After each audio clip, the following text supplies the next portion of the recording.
Olá. Olá? Quem é você? Eu? Sou o personagem. Desde quando?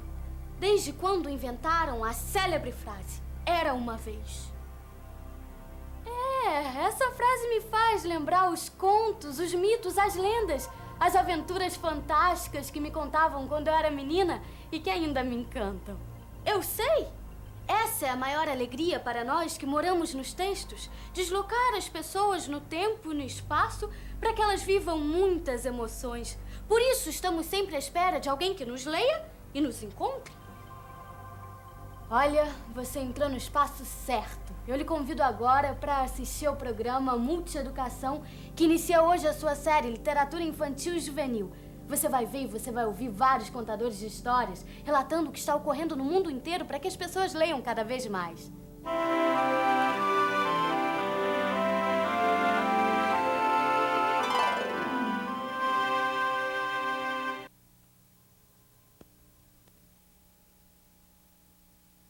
Eu sou apaixonada por leitura, qualquer tipo de leitura. Me faz bem, me acalma. O livro proporciona às pessoas uma experiência especial, uma experiência insubstituível. Ah, é lógico. Eu prefiro ler do que comer. Olha, ela me pegou pelo meu fraco. O livro permite que o leitor seja dono do ritmo da leitura.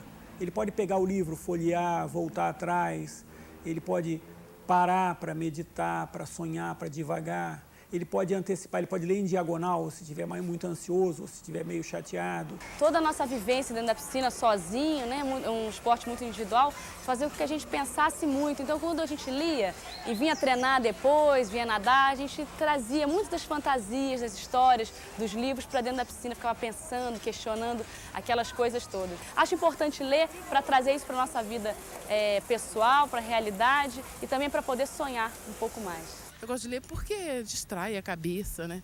A gente fica com uma mente melhor quando a gente está lendo e esquece um pouco tanto problema, né? É muito bom. Quando será que apareceu a primeira história? O desejo e a necessidade de criar histórias são tão antigos quanto a humanidade. Se você buscar os primeiros livros, verá que seus autores se inspiraram na tradição oral dos contadores de histórias, cuja origem se perde no tempo. Bebeto era um carneirinho cansado de carneirice, cansado de fazer tudo que seu mestre mandava. Por isso, um dia, quando ele ouviu chamar, Bebeto, vem cortar o cabelo, ele começou a reclamar. Não quero cortar cabelo nenhum, careca não está na moda, eu vou-me embora, eu vou ficar cabeludo quanto eu quiser. Quando o pastor se distraiu, ele subiu a montanha. No meio do caminho, ainda ouvia a carneirada. Bebeto, Bebeto. Depois, não ouviu mais nada. Se não fossem os contadores de histórias, teríamos perdido o fio da meada. E as belas narrativas que o homem, através da palavra escrita, resgatou e transformou em arte, criando o fantástico universo da leitura. Somos herdeiros desse grande legado que precisamos recuperar. E que não está perdido. Existe em todas as criaturas uma enorme vontade de entrar no universo imaginário onde moram as artes e suas mais variadas manifestações, incluindo as histórias escritas e contadas. Era uma princesa, aí um dia o pai dela morreu. Aí a madrasta dela, ela era muito má, então ela era muito vaidosa. Espelho, espelho meu, que é mais linda do que eu. O espelho respondia. É a Branca de Neve. Ler não é um ato mecânico de juntar fonemas. É preciso muito além disso. Os vazios do texto, deixados pelas marcas que ele tem, são preenchidas pela história de vida do leitor. É ele que vai complementar as suas ideias e o seu texto a partir daquilo que ele já vivenciou, da sua própria experiência. Aí a rainha queria matar ela, porque queria ser mais bonita. Aí mandou um boia fria matar ela. Aí na hora que ele ia matar ela, ele não quis. Aí depois falar assim, fuja pra bem longe. Aí ela deu de cara na casa dos 7 anões. Fez a Branca de Neve dormir com uma maçã envenenada. Aí o príncipe foi lá, beijou ela e os dois viveram felizes para sempre. Eu sempre gostei dos anti-heróis, dos personagens que não davam certo. O Peninha, o Professor Pardal, o Pateta, porque eles estão mais próximos de nós. Cebolinha. O grande Mentecap. O sapo lava o pé, não lava porque não quer. Ele mola lá na lagoa, lava o pé porque não quer. Mas que chulé! Até chegar a Quincas Berro d'Água, Lucila, os personagens do Cortiço, que vivem à margem, caminham no desvio da sociedade, brigam pelo sistema, conquistam seu espaço, encantam e acabam seduzindo mais o leitor do que os grandes heróis. O que será que o autor está querendo dizer nesse trecho? João está precisando ler para correr mundo. Eu acho que é vivenciar os riscos, as perdas, os ganhos, os extravios, as aventuras inseridas na arte de ler para retornar à realidade com mais emoção, raciocínio e muita criatividade. Você sabe tudo, principalmente interpretar. Isso é fundamental no meu papel. E no seu também, se não me engano. Como levar a criança a ler mais? Toda criança gosta de ouvir histórias. Desde pequenininho, se você observar, você vai ver que a criança pequena gosta de ouvir a história e ela vai se seduzindo por esses enredos, o que faz com que ela, desde pequena, vá querendo cada vez mais ouvir. E ao longo da vida dela, esse processo de sedução deve continuar, para que, pelo menos, ela consiga, ao longo da sua vida, perceber e se tornar, de ouvinte, um leitor. Há sempre uma tia velha, sempre há uma vovó, alguém, uma babá, que passa para ela a sedução pela leitura. E quando isso não acontecer, é possível, pelo menos, despertar o gosto, através da apresentação de bons autores, de bons textos, que ela possa, a partir daí, ter interesse de conhecer outras histórias e outros autores. Que livro você está lendo? A Chave do Tamanho, de Monteiro Lobato, que foi quem criou o Sítio do Pica-Pau Amarelo. É tão gostoso de ler. Você me empresta? Claro, eu já terminei, mas vou escolher outro. Vamos ouvir as dicas. Eu vou destacar 2 livros que estão indicados à premiação da Fundação. O primeiro é A Cristaleira, da Graziela Bozano Etzel, com ilustrações do Roger Mello, tá? Da editora É de Ouro. E outro que eu recomendo também é o da Marina Colaçante, Um Amor Sem Palavras, da editora Melhoramentos, com ilustrações da própria autora. Nós viemos conhecer o Instituto Nacional para o Livro Infantil e Juvenil, que funciona aqui no Instituto de Educação. Vamos saber o que é necessário para frequentar a biblioteca. O que nós fazemos, a nossa primeira preocupação, é cativar essa criança que é um leitor em potencial. Então, nós tentamos tornar esse ambiente claro, agradável, colorido, como é a própria infância. Nós fazemos uma biblioteca em que a leitura é o principal prazer. Essa criança tem que ter prazer também em ficar aqui, em olhar o livro, buscar o livro direto na estante. Então, para isso, nós facilitamos o acesso da criança ao livro. Nós fazemos a organização da biblioteca da maneira mais simples possível. A catalogação é simplificada.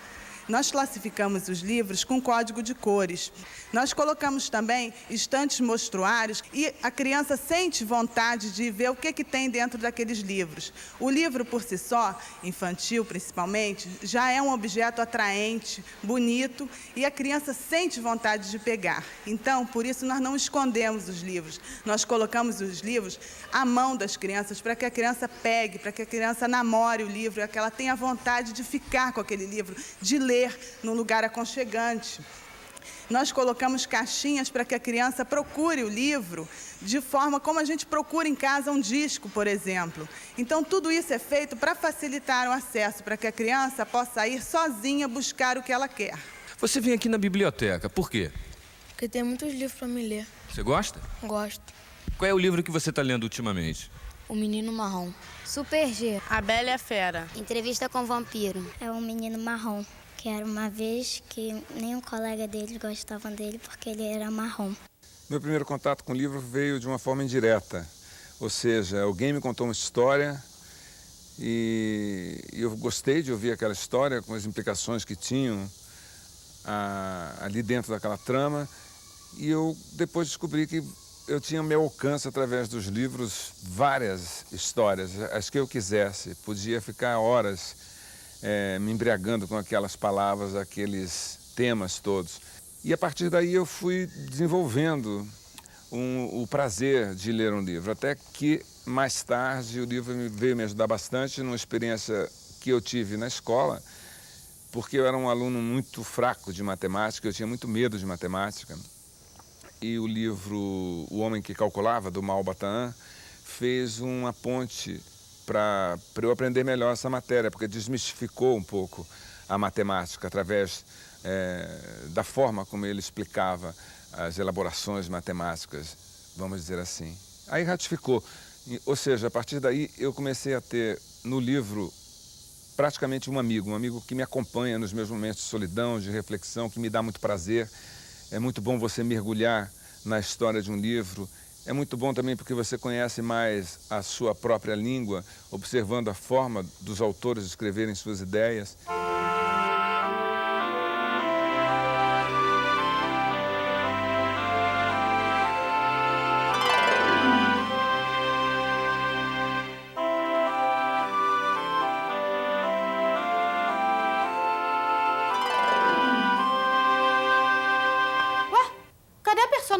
Estou aqui. Só fui dar uma voltinha pelos caminhos da imaginação e já voltei. Uma personagem que dá voltinhas pela imaginação. Era só o que me faltava. Eu acho que você tá precisando cair na real. Cair na real? Isso mesmo, vir até aqui, entrar na realidade. Pra quê? Eu quero lhe mostrar o que está ocorrendo no mundo inteiro para que as pessoas leiam cada vez mais. No mundo hoje há uma preocupação enorme na formação de uma sociedade leitora. Essa é uma meta, inclusive, da Unesco, e os países, de maneira geral, têm se envolvido nisso. O objetivo é formar uma sociedade de leitores. E aí, evidentemente, que a direção é primeiro para as crianças e para os jovens, mas não se educa uma sociedade leitora com crianças e jovens sem que os adultos também sejam leitores. Então, estamos todos envolvidos nisso. E o instrumento principal, sem dúvida nenhuma, é oferecer os livros de qualidade, e aí frisando de qualidade, não qualquer livro, para essa grande maioria de pessoas que não tem acesso a esse livro. E o carro-chefe desse livro de qualidade, sem dúvida nenhuma, é o livro de literatura infantil. Nós estamos aqui com Monteiro Lobato, o nosso grande pai da literatura infantil, e aí a ênfase no mundo inteiro é a literatura infantil. Nós vemos, inclusive, nos países desenvolvidos, como, por exemplo, a França, onde, enfim, é uma referência ocidental sobre a cultura e, ao lado de uma tecnologia avançadíssima, está construindo um prédio grandioso, né? Uma nova Biblioteca Nacional da França. Na Espanha, nos Estados Unidos e na Alemanha, enfim, todos os cantos no primeiro mundo onde existe uma tecnologia avançada de computador e linguagem de mídia, nós temos assim mesmo a força do livro e um desenvolvimento enorme com campanhas de leitura, com leituras na praça. Há um movimento na França em que, num determinado momento do mês de outubro, os autores vão para as praças e leem para os seus leitores. Há uma busca de integração, uma provocação do prazer de ler. Existe, inclusive, uma organização internacional ligada à Unesco e que trabalha com especificamente a promoção da leitura e a promoção do livro de qualidade. Ela é conhecida pela sigla IB e, no Brasil, a Fundação Nacional do Livro Infantil e Juvenil é quem representa essa instituição. E essa instituição promove no mundo inteiro concursos, encontros, anuncia os melhores da literatura internacional, buscando, inclusive, uma ponte pela integração internacional entre os povos através da literatura infantil. Aliás, esta é a ideia inicial de quem formou essa instituição, que foi uma alemã, logo depois da guerra, em que ela sonhava em criar uma ponte, essa expressão, entre os vários países do mundo através do livro para crianças, através da literatura de qualidade. Não, no mundo inteiro as pessoas estão preocupadas com essa questão da leitura, que é fundamental para o desenvolvimento dos cidadãos, das sociedades, né? Quer dizer, além das experiências concretas de promoção ao livro e à leitura em vários países, existem preocupações institucionais, às vezes. Por exemplo, no Japão, o maior jornal japonês, que é o Asahi Shimbun, criou um prêmio junto com o IB, que é a Organização do Livro Infantil, ligada à Unesco, e eles todo ano dão um prêmio internacional, para grupos e pessoas que tenham se destacado na promoção de leitura. Quer dizer, existe uma preocupação em que as pessoas leiam no futuro, né? E mesmo sem ser nada internacional, nada grandão, acho que aqui na nossa cidade, no nosso município, em todo canto no Brasil, a gente encontra pessoas muito interessadas com a leitura, na leitura, muito preocupadas em que isso aconteça de maneira eficiente e prazerosa para a criança, que seja emocionante, divertido ler. Isso é muito bom! Agora eu vou lhe mostrar uma experiência realizada no Brasil para desenvolver nas crianças e nos jovens o gosto da leitura. A Ciranda de Livros foi o primeiro programa nacional de promoção de leitura literária para as crianças da escola pública. Foi criado pela Fundação Nacional do Livro Infantil e Juvenil, patrocinado pela Rede, veiculado na televisão pela Fundação Roberto Marinho. A Ciranda de Livros inspirou a criação da sala de leitura em todas as escolas municipais do Rio de Janeiro. Algumas escolas que eu conheço, que eu já fui à sala de leitura, a gente tem a escola Euclides Roxo, por exemplo, em Barra de Guaratiba, em que as crianças criaram uma sala de leitura junto com as professoras e coordenadoras, uma coisa linda, que funciona, é atuante, é uma escola pequena, funcionando numa casinha assim bonitinha, parece casinha de pescador na zona rural, assim, tá aqui no Rio, né? E é movimentadíssimo, as crianças realmente usam os livros, vão lá, mexem naquilo, vibram com o que elas leram. Da mesma forma, outra escola, aliás, também na Zona Oeste, a Escola Embaixador Dias Carneiro, em Jacarepaguá, também uma escola municipal, que tem uma sala de leitura aí, ela não vai só até a 4ª série, vai até a 8ª, uma escola maior um pouco, e com um dinamismo, uma vibração da criançada lendo, que é uma coisa conquistada pela comunidade, pelos professores, pelos pais das crianças, que fizeram questão de que houvesse uma sala de leitura atuante ali, e isso se faz. Então, essa vontade de ler para crescer, a gente encontra em toda parte, é uma necessidade do homem. Ué, já retornou ao imaginário? Claro, é nele que eu moro, nesse repertório inesgotável de possibilidades, sempre aberto a novos significados e interpretações.